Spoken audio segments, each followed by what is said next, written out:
अस्सलाम वालेकुम स्टूडेंट्स। हमने स्टार्ट किया हुआ था अपना चैप्टर प्रोटीन सिंथेसिस इनहिबिटर्स। इसमें हमने अपनी 3 कैटेगरीज पढ़ ली थी। फर्स्ट 3 कैटेगरीज टेट्रासाइक्लिन, ग्लाइसिसाइक्लिन और अमाइनोग्लाइकोसाइड। तो आज हम करेंगे नेक्स्ट कैटेगरी मैक्रोलाइड्स। इसमें हमारी 4 से 5 रह गई हैं, लेकिन जो इसमें इंपॉर्टेंट है ना वो 3 ही इंपॉर्टेंट है। मैक्रोलाइड्स इंपॉर्टेंट है, इसमें से लिंजोलिट और क्लोरमफेनिकोल। ठीक है, तो इसको हम स्टार्ट करते हैं मैक्रोलाइड से। Macrolides and ketolides. सबसे पहले हम देखते हैं इसमें से ड्रग्स कौन कौन सी आती हैं। तो मोस्ट कॉमन जो ड्रग है इस कैटेगरी की वो है एरिथ्रोमाइसिन। इसके बाद है क्लैरिथ्रोमाइसिन और एजिथ्रोमाइसिन। ये 3 ड्रग्स आ जाएंगी मैक्रोलाइड्स में। उसके बाद जो कीटोलाइड है उसमें एक ही ड्रग यहाँ पे मेंशन की हुई है, वो है टेरिथ्रोमाइसिन। अब टेरिथ्रोमाइसिन जो है वो एरिथ्रोमाइसिन का ही एक डेरिवेटिव है, इसी से ये ड्राइव हुई है। ठीक है, ये आपने याद कर लेनी है। उसके बाद इसका देखते हैं मोड ऑफ एक्शन। ये जो मैक्रोलाइड्स और कीटोलाइड्स होते हैं ना, ये 50S के साथ जाके बाइंड करते हैं। जो 50S था राइबोसोम का सब यूनिट, लार्जेस्ट सब यूनिट, उसके साथ जाके बाइंड करते हैं। और ये कौन से स्टेप को इनहिबिट करते हैं? ट्रांसलोकेशन के स्टेप को। ठीक है, ये हम देखते हैं यहाँ डायग्राम से कि ये कैसे स्टेप को इनहिबिट करके उसकी ग्रोथ को स्टॉप करते हैं। तो ये नॉर्मल देखें हम, तो क्या होता है, ये हमारे पास है 50S और ये है 30S। ठीक है, हमने पढ़ा जो मैक्रोलाइड है वो कहाँ पे बाइंड करती है? 50S पे जाके बाइंड करती है। ठीक है, तो नॉर्मली क्या होता है कि जो ट्रांसलोकेशन का प्रोसेस हो रहा होता है प्रोटीन सिंथेसिस में, ये हमारे पास ट्रांसफर आरएनए है। ठीक है, और ये हमारी पूरी एक चेन बन रही होती है, पेप्टाइड चेन। ठीक है, जैसे जैसे अमाइनो एसिड्स आते हैं तो ये पूरी चेन बनती जाती है। तो ये जो ट्रांसफर आरएनए ये आगे मूव करता है। ठीक है, ट्रांसलोकेट होता है, अपनी लोकेशन को चेंज करता है ताकि एक नया जो ट्रांसफर आरएनए है वो आ सके साथ अमाइनो एसिड्स लेके। ठीक है, तो ये नॉर्मल प्रोसेस में ट्रांसलोकेशन हो रही होती है, मतलब कि जो ट्रांसफर आरएनए है वो अपनी लोकेशन को चेंज करके आगे मूव करता जाता है। ठीक है, तो जब आगे मूव करते हैं तो पूरी एक चेन बनती जाती है अमाइनो एसिड्स की और पेप्टाइड चेन बनती है। ठीक है, लेकिन जो मैक्रोलाइड है वो क्या करती हैं, वो इस स्टेप को स्टॉप कर देते हैं। ठीक है, ट्रांसलोकेशन के स्टेप को ये एरिथ्रोमाइसिन जो है वो इनहिबिट कर देती है। तो जब ये ट्रांसलोकेशन का प्रोसेस नहीं होगा तो ये जो ट्रांसफर आरएनए है वो आगे मूव नहीं करेगा। जो नया ट्रांसफर आरएनए जो है वो अमाइनो एसिड लेके आएगा तो यहाँ पे अटैच नहीं होगा। ठीक है, तो इस तरह प्रोटीन की सिंथेसिस जो है वो स्टॉप हो जाएगी और जो उसकी ग्रोथ है बैक्टीरिया की ओवरऑल वो भी स्टॉप हो जाएगी। ठीक है, तो ये इसका प्रॉपर इसका वो दिया हुआ मैकेनिज्म डायग्राम के थ्रू आपने इसको समझना है। जो मेन इसका एक्शन है वो ट्रांसलोकेशन के स्टेप को इनहिबिट करना है। जब ये इनहिबिट हो जाएगा तो प्रोटीन की सिंथेसिस नहीं होगी और बैक्टीरिया की ग्रोथ जो है वो स्टॉप हो जाएगी। ठीक है, ये इसका मैकेनिज्म ऑफ एक्शन है। उसके बाद देखें इसका जो फार्माकोकाइनेटिक, अच्छा इसकी जो एक्टिविटी होती है ना वो होती है बैक्टीरियोस्टैटिक। ठीक है, लेकिन अगर इसको हम हाई डोज में देंगे तो ये बैक्टीरियसिडल भी हो सकती है, मतलब कि उसको किल भी कर सकती है बैक्टीरिया को ये ड्रग। ठीक है, उसके बाद इसका जो स्पेक्ट्रम है इसका देखें कि किसके अगेंस्ट रिएक्ट करती है ड्रग। लिथ्रोमाइसिन का अलग स्पेक्ट्रम है, क्लिथ्रोमाइसिन का अलग है और अजिथ्रोमाइसिन का अलग है। सबसे पहले हम देखें अजिथ्रोमाइसिन अरिथ्रोमाइसिन का। तो ये इसकी जो एक्टिविटी होती है वो सेम होती है जैसे कि पेंसिलिन की होती है। ठीक है, पेंसिलिन जी से इसकी सेम एक्टिविटी है। उसके बाद जो क्लैरिथ्रोमाइसिन है वो किसके अगेंस्ट एक्टिव होती है? एच इन्फ्लुएंजा के अगेंस्ट। ये भी एक इन्फेक्शन है, इसके अगेंस्ट इसकी एक्टिविटी ज़्यादा होती है। उसके अलावा ये कुछ और पैथोजेंस के अगेंस्ट भी एक्ट करती है, जैसे कि क्लैमिडिया इन्फेक्शन है, लेजोनेला इन्फेक्शन है। ठीक है, एच पाइलोरी इन्फेक्शन है, इसके अगेंस्ट इसकी एक्टिविटी होती है। और लास्ट पे क्या है? एजिथ्रोमाइसिन। इसकी एक्टिविटी जो है वो ज़्यादा एक्टिव होते हैं ये रेस्पिरेटरी पैथोजेंस के अगेंस्ट, रेस्पिरेटरी माइक्रोऑर्गेनिजम्स के अगेंस्ट, जैसे कि एच इन्फ्लुएंजा है, ये मोस्ट कॉमन इसकी एक्टिविटी है। ठीक है, तो ये आपने इसकी स्पेक्ट्रम रीड कर लेना है। उसके बाद देखिए इसकी इंडिकेशंस कि ये किस किस कंडीशन में हम देखते हैं, किस किस इन्फेक्शन में इस ड्रग को यूज़ करते हैं। तो ये टेबल आपने करना है। सबसे पहले है कोरिनोबैक्टीरियम डिफ्थेरिया। ठीक है, ये उसका नाम है बैक्टीरिया का जो कि डिफ्थेरिया कोज करता है। ठीक है, डिफ्थेरिया बेसिकली ये भी एक इन्फेक्शन होता है जिसमें थ्रोट जो है उसकी प्रॉब्लम होती है। ठीक है, स्वेलिंग हो जाती है उसकी। तो इसमें हम ड्रग कौन सी यूज़ करते हैं? एरिथ्रोमाइसिन या फिर पेनिसिलिन। ठीक है, ये इसकी एक इंडिकेशन होगी। उसके बाद हमारे पास है क्लैमिडियल इन्फेक्शंस। इस कंडीशन में हम कौन सी ड्रग करते हैं यूज़? एजिथ्रोमाइसिन। ठीक है, और साथ में डॉक्सीसाइक्लिन, ये हमारी इसकी इंडिकेशन है। उसके बाद है नेक्स्ट इन्फेक्शन लेजियोनेलोसिस। ठीक है, ये भी एक डिजीज़ है, इसमें हम ड्रग कौन सी यूज़ करते हैं? एजिथ्रोमाइसिन। और इसके अलावा माइकोप्लाज्मा नमूनिया, ये नमूनिया की एक टाइप है जिसको हम कहते हैं एटिपिकल नमूनिया। इसमें हम ड्रग यूज़ करते हैं एजिथ्रोमाइसिन और डॉक्सीसाइक्लिन। ठीक है, उसके बाद है मैकोबैक्टीरियम एवियम कॉम्प्लेक्स, ये भी हमारे पास एक इन्फेक्शन है, ठीक है। तो इसमें हम ड्रग यूज़ करते हैं क्लैरिथ्रोमाइसिन कॉम्बिनेशन के साथ, डिफरेंट ड्रग्स के साथ कंबाइन करके हम यूज़ करते हैं। तो ये कुछ इसकी इंडिकेशंस हैं जो कि आपने ये निमोनिक लिख लेना इसका, मिस्टर LCD, ठीक है। 2 M इसमें होंगे, माइकोप्लाज्मा निमोनिया और माइकोबैक्टीरियम एवियम कॉम्प्लेक्स, और बाकी जो है L से लीजियोनेलोसिस है, C से कोरिनोबैक्टीरियम डिफ्थेरियाई है, और D से हमारे पास D से डिफ्थेरिया है, और C से क्लेमिडिया इन्फेक्शंस हैं। तो ये आपने साथ मेंशन कर लेना, ठीक है। उसके बाद आगे देखिए इसकी जो रेजिस्टेंस के मैकेनिज्म है, मोस्ट कॉमन इसमें क्या होता है कि जो ड्रग है वो इसका इनटेक ही कम हो जाता है, ठीक है। जो ड्रग है वो प्रॉपर उसका अपटेक नहीं होगा एंटीबायोटिक का ऑर्गेनिज्म के अंदर, तो जो माइक्रो ऑर्गेनिज्म होगा वो रेजिस्टेंस शो करेगा, ठीक है। उसके बाद इफ्लक्स पंप हमने पढ़ा कि जो ड्रग है वो आउटवर्ड मूव कर जाएगी, तो उससे क्या होगा, उसका इफेक्ट नहीं आएगा। और थर्ड हमारे पास क्या है, decrease affinity of the 50S ribosomal सब यूनिट फॉर द एंटीबायोटिक, मतलब जो ड्रग हमने दी है उसकी अफिनिटी नहीं है, वो अटैच नहीं हो रही जाके 50S के साथ, तो जब अटैच नहीं होगी तो आगे उसका इफेक्ट भी नहीं आएगा, ठीक है। तो ये तीनों मैकेनिज्म्स के थ्रू जो ड्रग है वो रेजिस्टेंस शो कर सकती है, ठीक है। उसके बाद देखिए इसकी फार्माकोकाइनेटिक्स, ये जो ड्रग होती है ये गैस्ट्रिक एसिड जो होता है वो इसको डिस्ट्रॉय कर देता है, ठीक है। तो इसमें हम क्या करते हैं, इंटेरिक कोटेड फॉर्म में टैबलेट्स को यूज़ करते हैं जो कि इसको प्रिवेंट करते हैं डिस्ट्रॉय होने से। या तो हम इंटेरिक कोटेड फॉर्म में देते हैं या फिर स्टेरिफाइड फॉर्म में देते हैं। अब ये जो स्टेरिफाइड फॉर्म होती है वो क्या करती है, उसकी एब्जॉर्प्शन में उसको हेल्प आउट करती है, एंटीबायोटिक की एब्जॉर्प्शन में, ठीक है। इसके साथ ईस्टर का ग्रुप अटैच होता है इस फॉर्म में, जो ईस्टर होता है वो इसकी एब्जॉर्प्शन में, इसकी स्टेबिलिटी में उसको हेल्प करता है ड्रग की, ठीक है। उसके बाद आगे देखिए ये जो एरिथ्रोमाइसिन है वो क्या थी, डिस्ट्रॉय हो जाती थी गैस्ट्रिक एसिड से, लेकिन जो बाकी 2 ड्रग है ना, एरिथ्रोमाइसिन और एजिथ्रोमाइसिन, ये जो ड्रग हैं वो स्टेबल होती हैं, मतलब स्टमक एसिड पे, स्टमक एसिड जो है वो इस पर एक्ट नहीं करती, ठीक है। और ये रेडली अब्जॉर्ब भी हो जाती हैं ओरल रूट से जब देते हैं इसको, ठीक है। तो इसके बाद आगे ये ओरल रूट में भी, ओरल फॉर्म में भी होती हैं और IV फॉर्म में भी इसकी जो फॉर्मुलेशन है वो अवेलेबल होती हैं, एरिथ्रोमाइसिन की भी और एजिथ्रोमाइसिन की भी।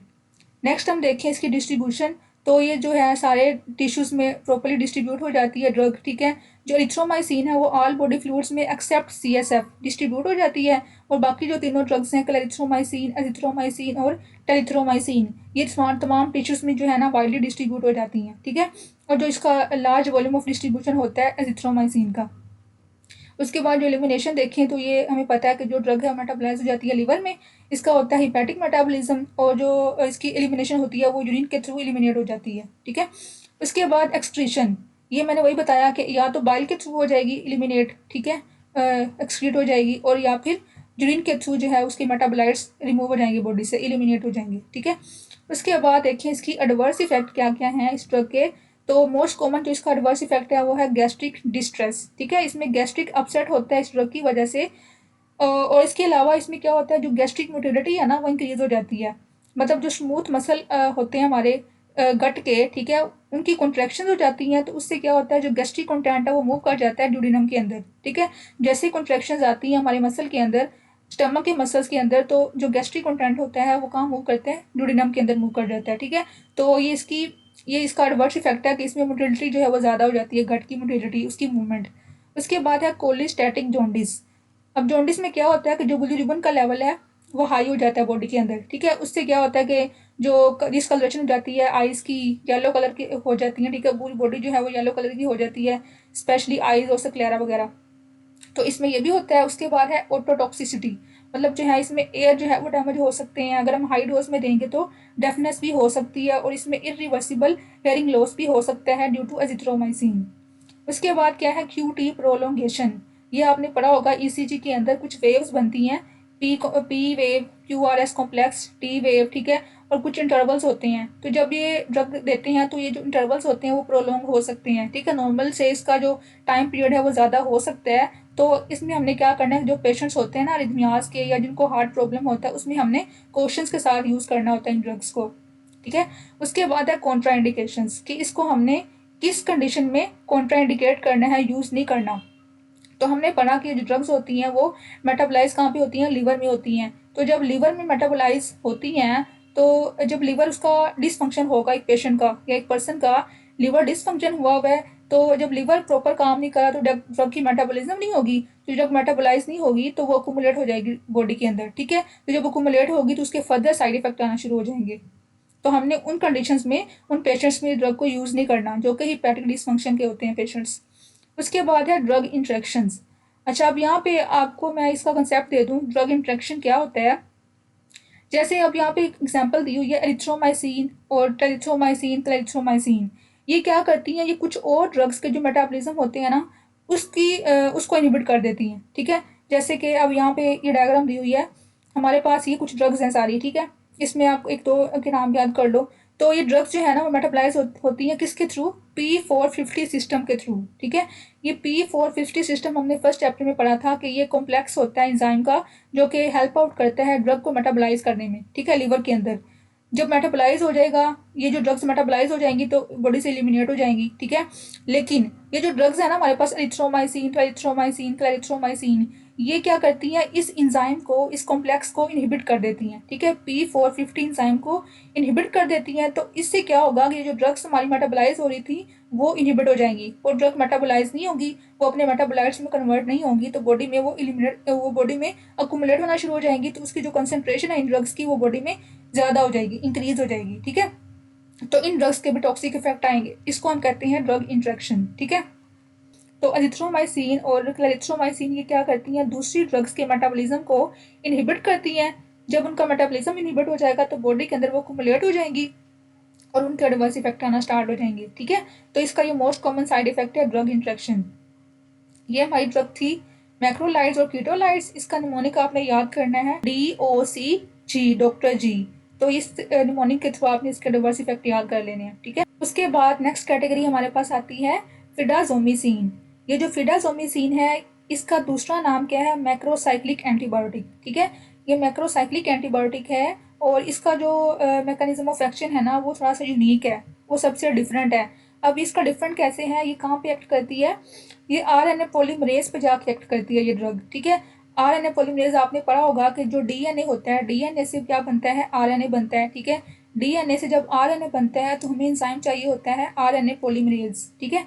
RNA पॉलीमरेज के थ्रू ये पूरा प्रोसेस होता है और RNA बनता है। तो जब RNA पॉलीमरेज इनहिबिट हो जाएगा तो उससे क्या होगा, RNA नहीं बनेगा। तो RNA के जो बनने के प्रोसेस को हम कहते हैं ट्रांसक्रिप्शन, ठीक है। DNA से जब RNA बनता है उसको, उस प्रोसेस को हम कहते हैं ट्रांसक्रिप्शन। तो जब ट्रांसक्रिप्शन का प्रोसेस इनहिबिट हो जाएगा, क्योंकि RNA पॉलीमरेज इनहिबिट हो गया ना, इसके ऊपर जाके इसने एक्ट किया इस ड्रग ने, तो उससे क्या होगा, RNA नहीं बनेगा। जब RNA नहीं होगा तो आगे प्रोटीन सिंथेसाइज नहीं होगी, तो उससे क्या होगा, उसकी सेल डेथ हो सकती है या फिर वो सेल की ग्रोथ जो है वो स्टॉप हो सकती है, ठीक है। तो इसका थोड़ा सा डिफरेंट मैकेनिज्म आपने याद रखना है। RNA पॉलीमरेज का इसका मेन रोल होता है इसमें, ठीक है। उसके बाद इसकी जो एक्टिविटी होती है वो नैरो एक्टिविटी होती है, नैरो स्पेक्ट्रम होता है। ये जस्ट ग्राम पॉजिटिव बैक्टीरिया के अगेंस्ट एक्ट करती है ये ड्रग। और आगे इसकी देखें फार्माकोकाइनेटिक, तो इसकी जो एडमिनिस्ट्रेशन है वो ओरल जब देते हैं, इसकी ओरल फॉर्म में देते हैं तो इसकी जो एब्जॉर्प्शन है वो कम होती है। मिनिमल फॉर्म में इसकी सिस्टेमिक एब्जॉर्प्शन होती है, कुछ ड्रग्स बल्कि ज़्यादा ड्रग जो है वो GI ट्रैक्ट में रह जाती है, ठीक है। और बाकी इसकी देखिए इसके कुछ जो यूजेस हैं, इंडिकेशंस हैं, वो हम इसको देते हैं for the treatment of clostridium difficile infection, ठीक है। इस इन्फेक्शन में हम इस ड्रग को यूज़ करते हैं। और एडवर्स इफेक्ट में क्या है कि नोजिया हो सकता है, वोमिटिंग, एब्डोमिनल पेन, मतलब कि GI डिस्ट्रेस हो सकता है। उसके बाद कुछ हाइपर सेंसिटिविटी रिएक्शंस हो सकते हैं, जैसे कि डिजनिया वगैरह है, प्लूराइटिस है, इसमें स्किन इन्फेक्शन हो जाता है और अनीमिया वगैरह हो सकता है। तो ये इसके कुछ साइड इफेक्ट्स थे, ठीक है, इस ड्रग के। ये जैसा आपने रीड करनी इतनी इंपॉर्टेंट नहीं है। उसके बाद जो आगे मोस्ट कॉमन ड्रग है इस चैप्टर की वो है क्लोरमफेनिकोल, ठीक है। क्लोरमफेनिकोल का जो स्पेक्ट्रम है वो ब्रॉड स्पेक्ट्रम होता है, ये डिफरेंट ऑर्गेनिजम्स के अगेंस्ट एक्ट करती है।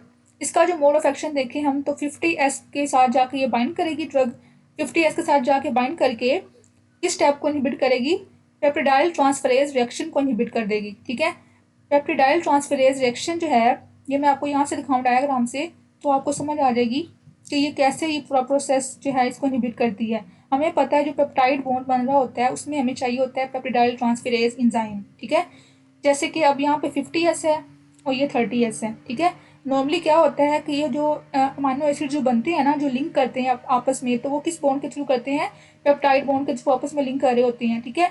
तो इस बॉन्ड मतलब कि इस अमाइनो एसिड को साथ जोड़ने में किसका रोल होता है, इस एंजाइम का रोल होता है।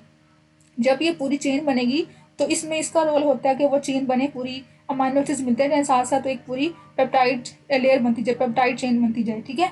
तो जब ये पेप्टाइडाइल ट्रांसफरेज इनहिबिट हो जाएगा, क्लोरामफेनिकोल क्या करती है, इस एंजाइम को इनहिबिट कर देगी। तो जब ये एंजाइम इनहिबिट हो जाएगा तो जो अमाइनो एसिड्स है ना, उसकी प्रॉपर वो कॉम्बिनेशन नहीं होगी, पूरा बॉन्ड नहीं बनेगा, तो आगे प्रोटीन की सिंथेसिस भी नहीं होगी, ठीक है। तो इसका मेन एक्शन कहाँ पे होता है, it inhibits the peptidyl transferase enzyme. जब ये एंजाइम इनहिबिट हो जाएगा तो आगे अमाइनो एसिड जो है वो कंबाइन नहीं करेंगे। जब वो कंबाइन नहीं करेंगे तो जो उसकी प्रॉपर चेन बन रही थी, पेप्टाइड चेन, वो भी नहीं बनेगी, तो उससे आगे उसकी प्रॉपर प्रोटीन सिंथेसिस नहीं होगी, ठीक है। तो ये इसका था मोड ऑफ एक्शन। उसके बाद आगे इसकी देखें स्पेक्ट्रम, तो मैंने आपको बताया कि डिफरेंट इसकी एक्टिविटी होती है, वाइड वैरायटी के अगेंस्ट एक्ट करती है। उसमें कुछ आपने नाम याद कर लेने ऑर्गेनिजम्स के, क्लैमिडिया इन्फेक्शन हो सकता है, रिकट्शिया है, स्पायरोचीट्स हैं, ठीक है। तो इसकी जो एक्टिविटी ज़्यादातर होती है वो बैक्टीरियोस्टैटिक होती है, लेकिन इसको अगर डोज ज़्यादा दे तो या ऑर्गेनिज्म जो है वो वीक है, जल्दी किल हो जाता है, तो उसकी बेस पे इसकी जो एक्टिविटी है वो बैक्टीरियोस्टेडल भी हो सकती है, ठीक है।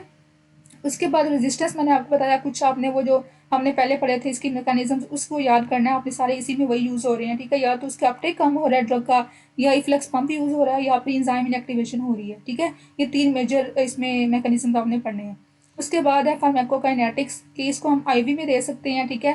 क्लोरमफेनिकोल जो है वो आईवी के थ्रू देते हैं इसको मोस्टली, और ये पूरी बॉडी में जाकर डिस्ट्रीब्यूट हो जाती है। और मेटाबोलाइज कैसे होती है, हिपैटिक मेटाबॉलिज्म होता है इसका लिवर में, और जो एक्सक्रीट होती है वो यूरिन के थ्रू ये एलिमिनेट हो जाती है। और इसके अलावा इसका यहाँ पे एक और एमसीक्यू आता है कि जो क्लोरमफेनिकोल है वो ब्रेस्ट मिल्क में भी सक्रीट होती है, ठीक है।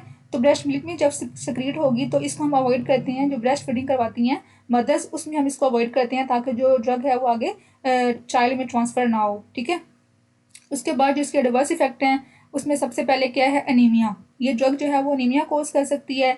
अनीमिया जो है वो डिफरेंट टाइप्स का आपने पढ़ा होगा, एक होता है हीमोलिटिक अनीमिया, जिसमें हीमोलिसिस होती है, आरबीसीज की ब्रेकडाउन हो जाती है। और इसके अलावा है ए प्लास्टिक अनीमिया। ए प्लास्टिक अनीमिया में क्या होता है, बोन मैरो का जो पूरा फंक्शन है वो डिस्ट्रॉय हो जाता है, और जो आल टाइप्स ऑफ सेल्स हैं वो नहीं बनते, ठीक है। आरबीसीज, डब्ल्यूबीसीज और प्लेटलेट्स, वो सारे कम हो जाते हैं, ठीक है।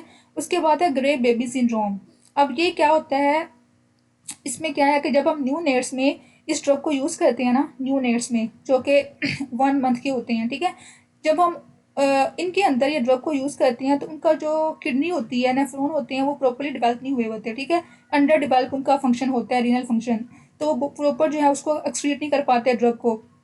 तो जब वो ड्रग जो है वो बॉडी से एक्सक्रीट नहीं होगी तो बॉडी के अंदर वो अकुमुलेट होना स्टार्ट हो जाएगी, ठीक है। जब वो अकुमुलेट होगी, उसकी कंसनट्रेशन ज़्यादा हो जाएगी उस बेबी के अंदर, तो उससे उसके डिफरेंट सिम्टम्स शो होंगे उसकी बॉडी के अंदर, ठीक है।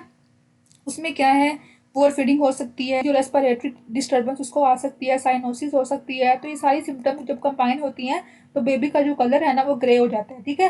तो ग्रे बेबी के नाम से इसको हम कहते हैं ग्रे बेबी सिंड्रोम, और इसमें डेथ भी हो सकती है चाइल्ड की, ठीक है। एक इसका ये साइड इफेक्ट है।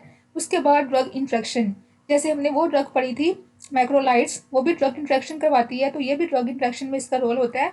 ये दूसरी ड्रग्स के मेटाबॉलिज्म को इनहिबिट कर देती है, ठीक है। जैसे कि वारफ्रीन है, फिनोटोइन है, इनकी मेटाबॉलिज्म को इनहिबिट करेगी ये ड्रग्स, ठीक है। तो ये ड्रग बॉडी में एक्यूमुलेट हो जाएंगी और इनके साइड इफेक्ट्स आना स्टार्ट हो जाएंगे, ठीक है।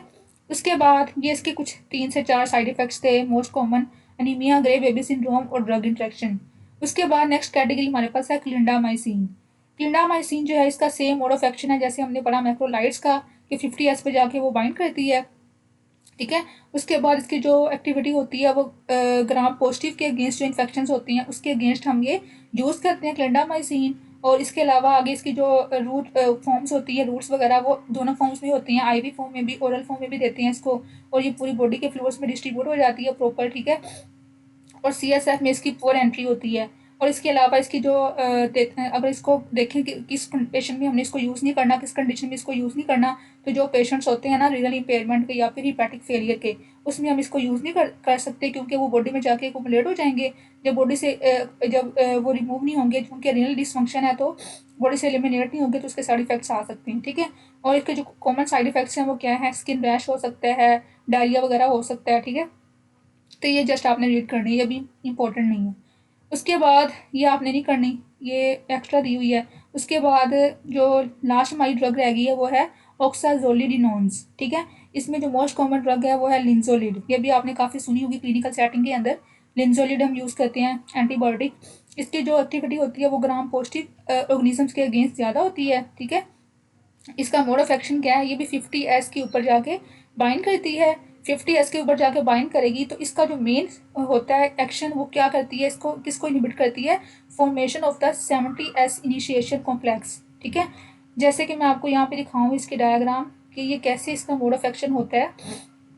ये हमारे पास क्या है 30S, ठीक है 30S, और ये हमारे पास मैसेंजर आरएनए है। ठीक है, ये पूरा हमारे पास 30S और मैसेंजर आरएनए है। उसके बाद 50S ये वाला है।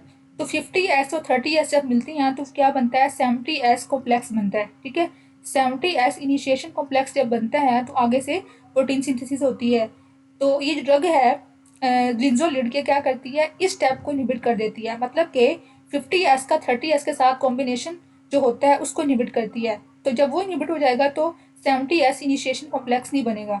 जब 70S कॉम्प्लेक्स नहीं बनेगा तो आगे से प्रोटीन सिंथेसिस भी नहीं हो जाएगी होगी। ठीक है, तो इससे इसका जो फंक्शन था वो इनहिबिट हो जाता है। ठीक है, अगर मैं आपको यहाँ से दिखाऊं तो इसकी यहाँ से भी सिंपल डायग्राम दी हुई आपको समझ आ जाएगी कि कैसे इस अपने एक्शन परफॉर्म करती है। 50S और 30S को आपने याद रखना है, ये 50S है और ये 30S है। ठीक है, नॉर्मली क्या होता है कि दोनों बाइंड करती है तो क्या बनता है, 70S बनता है।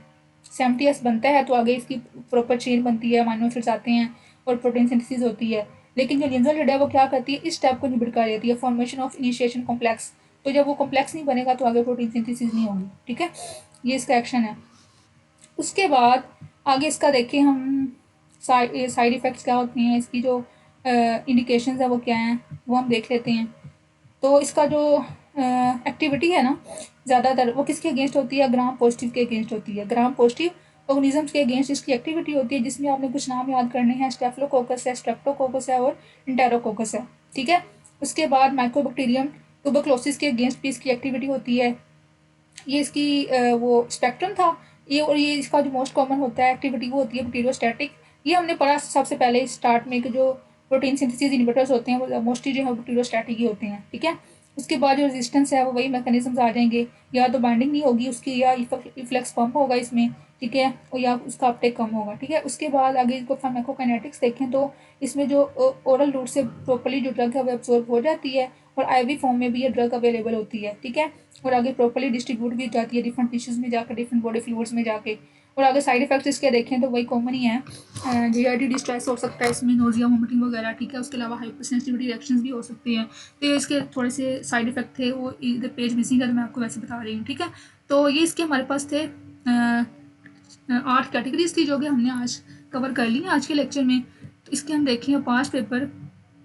आज के लेक्चर में हमने देखा मैक्रोलाइट्स के बारे में, क्लोरमफेनिकोल के बारे में और लिंजोलिड के बारे में। ये 3 ज़्यादा इंपॉर्टेंट थी इस चैप्टर के अंदर। ठीक है, आज के लेक्चर में तो पेपर में क्या है हुआ है, mechanism of action of macrolides. ठीक है, ये मैंने स्टार्ट में आपको बता दिया, 50S पे जाके बाइंड करता है ये ड्रग। ठीक है, उसके बाद ये आपने पूरा फ्लो चार्ट बना के और डायग्राम बना के इसको एक्सप्लेन करना है। उसके बाद एडवर्स इफेक्ट ऑफ क्लोरमफेनिकोल ये भी हमने कर लिए। ठीक है, ये इसमें ग्रे बेबी सिंड्रोम आपने याद रखना है, MCQ इसका आता है। तो ये चैप्टर हमारा कवर हो गया आज, प्रोटीन सिंथेसिस इनहिबिटर्स।